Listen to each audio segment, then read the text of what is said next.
Over a decade ago, we saw the rise of zombies in video games, with the massive popular Left 4 Dead franchise taking the lead and its sequel still being actively played on a daily basis. Since then, many studios have tried to recapture that zombie magic, and we've seen an abundance of amount of zombie-infested titles hit the market, none of which could truly be the next big zombie multiplayer game. What was initially pitched as a multiplayer add-on for Days Gone, Saber Interactive decided to use that concept, or rejected concept in this case, and add a title to it from a movie that was released in 2013.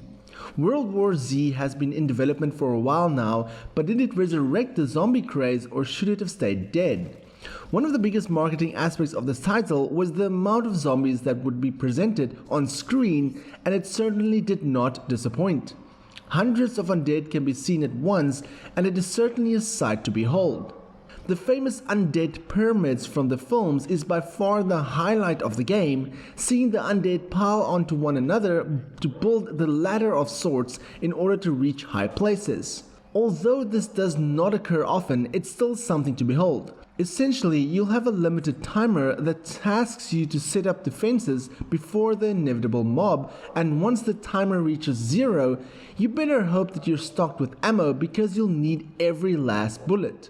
Aside from that though, this 4-player co-op shooter doesn't really have much of a story.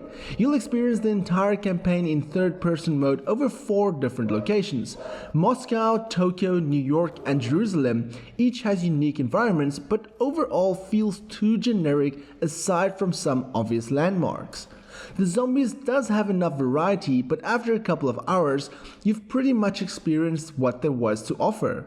Some, such as the hazmat, releases toxic gases, screamers makes others aware of your locations, while the bull is a bit harder to kill.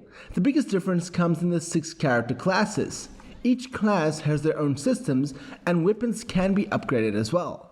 The level cap is currently at 30, with other perks being unlocked with more hours spent, but if you're not playing with friends, then it'll be difficult to continue beyond your max rank. Thankfully though, your AI teammates, should you choose not to play with other people, does a decent job at staying alive. As for the multiplayer modes, you have the standard Deathmatch, Domination and King of the Hill events, which is fairly standard to most multiplayer titles out there, and visually the game strikes a perfect balance, although some environments could use a bit of attention.